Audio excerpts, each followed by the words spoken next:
Professor, doctor, engineer होना चाहिए, वकील होना चाहिए, कैंपस में अपने मुल्क की बेहतरी के लिए डिबेट करता हुआ होना चाहिए, वो सलाखों के पीछे हैं। और बहुत से ऐसे लोग जिन्हें सलाखों के पीछे होना चाहिए वो इस मुल्क के हुक्मरान बने बैठे हैं। और बहुत सारे एमपी एमएलए प्रमोशन पा रहे हैं ताकि अगली बार और ज्यादा हेट स्पीच दें, नए स्लोगन ले आए।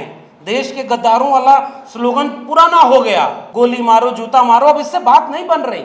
लेकिन उसी विश्वविद्यालय में जब गोबर पर रिसर्च और गौशाला खुल रही है, वो अच्छे लोग कहां खड़े हैं? मेरा यह सवाल है। अगर आप अपने विश्वविद्यालय को नहीं बचा पाए तो आप अच्छे किसके लिए? नाम है और क्रांतिकारी इस्तकबाल पेश करते हैं।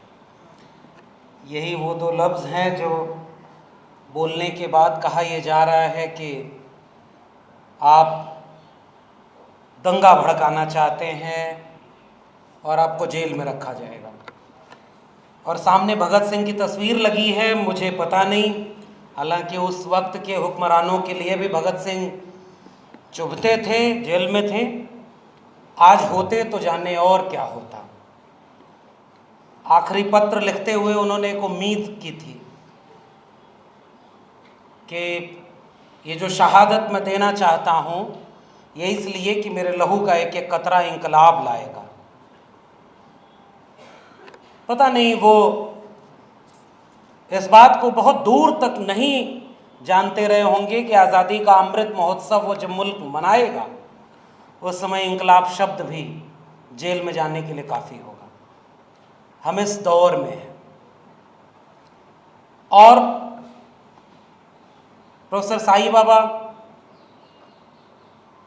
या इस तरह के जितने भी लोग हैं, मसलन प्रोफेसर साईं बाबा को इस समय अपनी कक्षाओं में होना चाहिए था, अपने विद्यार्थियों के साथ होना चाहिए था, अपने शोध को, किताब को, किसी लेख को लिखते हुए इस मुल्क की बेहतरी के लिए कुछ बतौर प्रोफेसर कुछ अपना योगदान देने का जो मौका सौंपा गया था उसे निभाते वो, मगर आज वो सलाखों के पीछे। प्रोफेसर हैनी बाबू अपनी कक्षाओं के विद्यार्थियों के बेहद प्रिय थे, जन आंदोलनों की आवाज़ थे।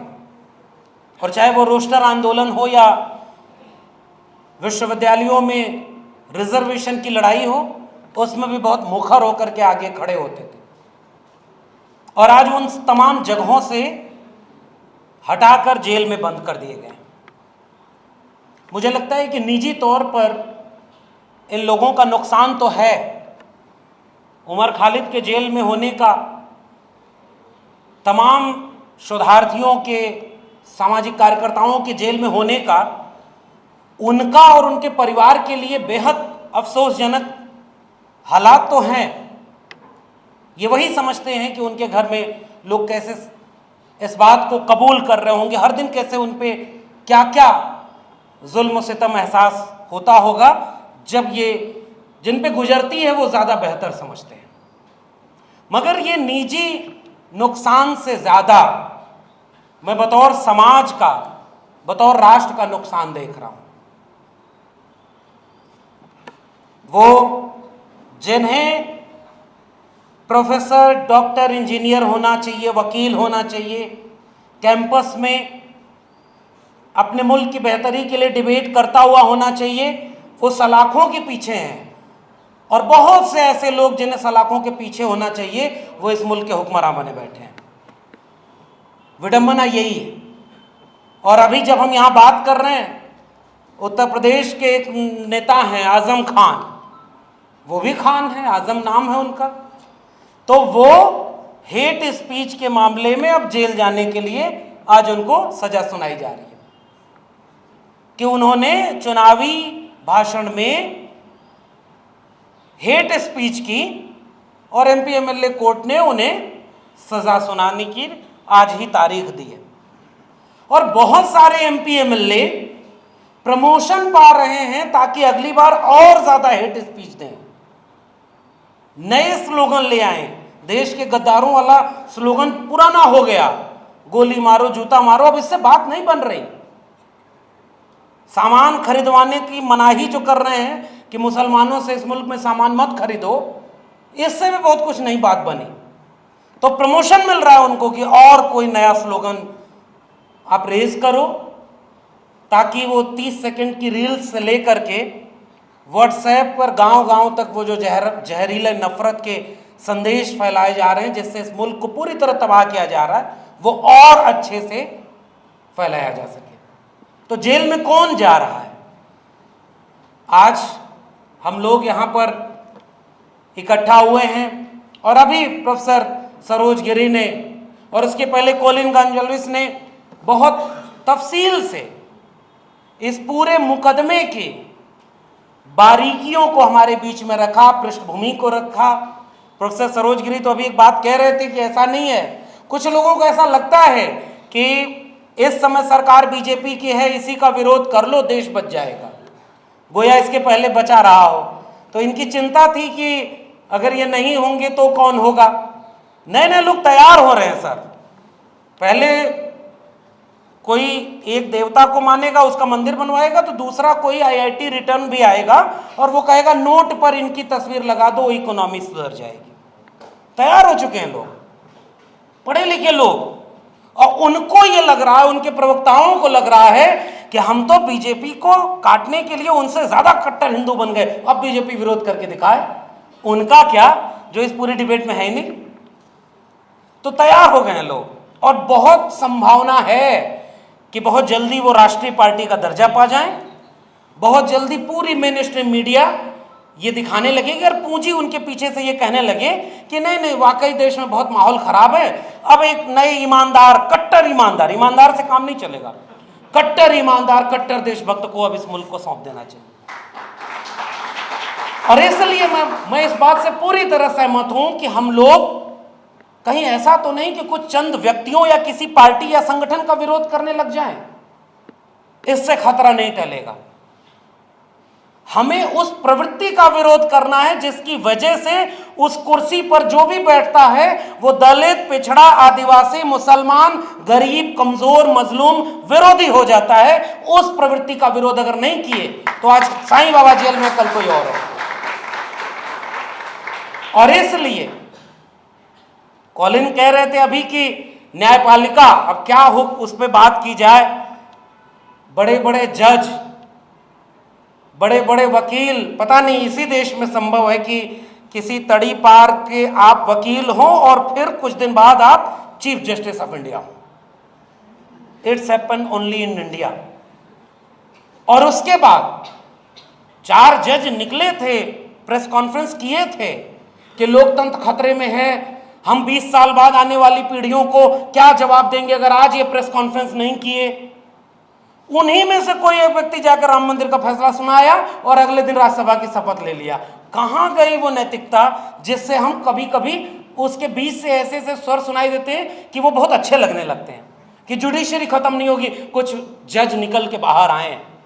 और इस समय क्या हो रहा है, और मतलब सोचिए ना, संस्थाओं को इतना कमजोर कर दिया गया है कि दिन रात टीवी पर बैठकर दंगाई नफरती डिबेट करने वाला एंकर जिस दिन सरकारी प्रवक्ता से एक लाइन पूछ दे उसको वाहवाही मिलने लगती है कि देखो ये कितना अच्छा पत्रकार है, हम यहां पहुंच गए। बाकी वो दिन रात इसी तरह, कई बार ऐसा तो नहीं कि हम लोग शायद अपने को खुश रखने के लिए, अपने को दिलासा दिलाने के लिए इस तरह के आयोजन कर रहे हैं। ये आयोजन जरूरी है, मैं जानता हूं कि कितना जोखिम उठाकर लोग ये आयोजन करते हैं, और हम लोग भी जो यहाँ बैठे हैं, ठीक कहा प्रोफेसर साहब ने कि फाइल तो बनी है, बनी हुई है, उसमें नए पन्ने जुड़ेंगे कि आज की बैठक में क्या क्या बोला गया। जी हाँ, इस बैठक में यह सवाल पूछा जा रहा है कि आपकी न्यायपालिका पर हमें भरोसा कैसे हो बतौर देश का नागरिक, जिस न्यायपालिका में कोई रिजर्वेशन नहीं। आज तक इस देश में रिजर्वेशन को गालियां कितनी दी गई। अच्छा, जिसको गाली पड़ती है ना, उससे पूछिए कि उसके ऊपर क्या गुजर रही है। और अलग अलग समय में अलग अलग लोग निशाने पर रहते हैं, और वो लोग आज ये कह रहे हैं कि जुडिशरी में कोलिजियम सिस्टम नहीं खत्म होना चाहिए। कोलिजियम सिस्टम में कौन है वकील, किसको जज बनाना है, ये सब कुछ तय है, और उसके बाद जो निर्णय आ रहा है वो सीधे सीधे संदेह पैदा कर रहा है। और इसलिए मैं उत्तर प्रदेश से लेकर के या देश के कई हाई कोर्ट से लेकर के सुप्रीम कोर्ट के तमाम न्यायाधीशों के सामने एक सवाल रख रहा हूं। आपके जुडिशरी के लिए तो ये कहा गया कि कोई मुल्जिम छूट जाए वो चलेगा, कोई अपराधी बरी हो जाए वो चलेगा, कोई निरपराध को सजा नहीं मिलनी चाहिए। न्याय का इस्तकबाल बचा रहे वो मुझे लगता है कि इस समय वो पूरी तरह खो चुका है। ढेर सारे बेगुनाह कैद हैं। अगर इस बात को जो नहीं समझते उन्हें इस मुल्क की जेलों में जाकर देख लेना चाहिए कौन जेल में कैद है। हम भले इससे हिम्मत दे रहे हैं अपने को इस आज की बैठक में कि किस किस को कैद करोगे। कोलिन एक बात और कह रहे थे कि कुछ अच्छे जज भी वहां बैठे हैं। भाई इस मुल्क में मेरा मानना है कि 80% लोग अच्छे हैं, मगर वो चुप हैं। वो अच्छे प्रोफेसर बने बैठे हैं, वो अच्छे विद्यार्थी बने बैठे हैं, वो अच्छे परिवार के पिता पुत्र भाई बहन बने बैठे हैं। बहुत अच्छे लोग हैं, मेरे विश्वविद्यालय में बहुत अच्छे लोग हैं, लेकिन उसी विश्वविद्यालय में जब गोबर पर रिसर्च और गौशाला खुल रही है वो अच्छे लोग कहां खड़े हैं? मेरा यह सवाल है। अगर आप अपने विश्वविद्यालय को नहीं बचा पाए तो आप अच्छे किसके लिए हैं? तो वो जज अच्छे किसके लिए? वो समाज अच्छा किसके लिए? वो सारे खामोश लोग हैं। और होता यही है, मैं फिर से कह रहा हूं, इस तरह के आयोजनों में मैं केवल एक बात कहने आया हूं, हम नहीं बचा पा रहे प्रोफेसर साईं बाबा को, प्रोफेसर हनी बाबू को, अनंत तेलतुबड़े को, उमर खालिद को, मगर हम यहां इसलिए खड़े होते हैं और बार बार मिलते हैं और बार बार ये कार्यक्रम करने की जरूरत है ताकि हम खुद को एक हिम्मत दे सकें कि जब सब खामोश हो रहे हैं, जब मुल्क के हुक्मरान कहते हैं झुको और लोग रेंगने लगे, उस वक्त हम एक दूसरे से हिम्मत लेने आते हैं कि नहीं, सारे लोग रेंग नहीं रहे, कुछ लोग हक हुकूक की बात कर रहे हैं। और जो जेल में हैं इस बात को, इस मुल्क के निजाम को सामने दिल्ली में खड़े होकर हम ये कहते हैं कि जेल में जीना होना चाहिए, वो कुर्सियों पर हैं। और मैं इस बात को ये कहते हुए कि इन सारे लोगों को बरी किया जाना चाहिए। और कोलिन एक बात कह रहे थे, मैं वही सोच रहा हूं, वो तो पढ़े लिखे समझदार वकील हैं, वो कह रहे थे कि बहुत डर लग रहा है। मैं तो बार बार कहता हूं इंदिरा गांधी आज होती तो पछताती कि हमने घोषित इमरजेंसी क्यों लगा दी इस देश में। सब कुछ अच्छे से चलते रहने के बाद भी हम दमन करने में कामयाब हो सकते हैं। कोलिन कह रहे थे कि अब इस मुल्क में संविधान सम्मत बातें करना भी खतरे से खाली नहीं है। बिल्कुल ठीक बात है। और प्रोफेसर अपूर्वानंद ने जो इस देश के गृह मंत्री और प्रधानमंत्री के बयान का जिक्र किया कि हमें हर तरह के नक्सलियों को खत्म करना है, असल में उनकी मंशा है कि हर सवाल पूछने वाले को खत्म किया जाए, मगर हम ये सवाल पूछते रहेंगे कि हम इनके साथ खड़े हैं। और इस देश के आम आवाम, और मैं बिल्कुल सहमत हूं कि इस मुल्क के आम आवाम को इस बात को समझाने की जरूरत है कि जो जेल में हैं वो बुरे नहीं, वो आपके लिए लड़ रहे हैं। क्योंकि कल जो जेल में थे वो आज हमारे नायक हैं। कल जिनको जेल में डाला गया, जिनको फांसी पर लटकाया गया, वो आज हमारे नायक हैं। और जो माफी मांगते थे उनको लाख कोशिश कर लो, माफी मांगने वाले कभी नायक नहीं बन पाएंगे। आज आपकी सत्ता है, आप किसी को भी नायक बना लो, मगर जो हमारे हिस्से की लड़ाई लड़ रहे हैं हम उनके लिए बोलने आए हैं। और उससे बड़ी बात, हम अपने लिए बोलने आए हैं। और हम चाहते हैं कि इन सभी बंदियों को तत्काल रिहा किया जाए ताकि ये मुल्क और इसके आईन को बचाया जा सके। बहुत शुक्रिया।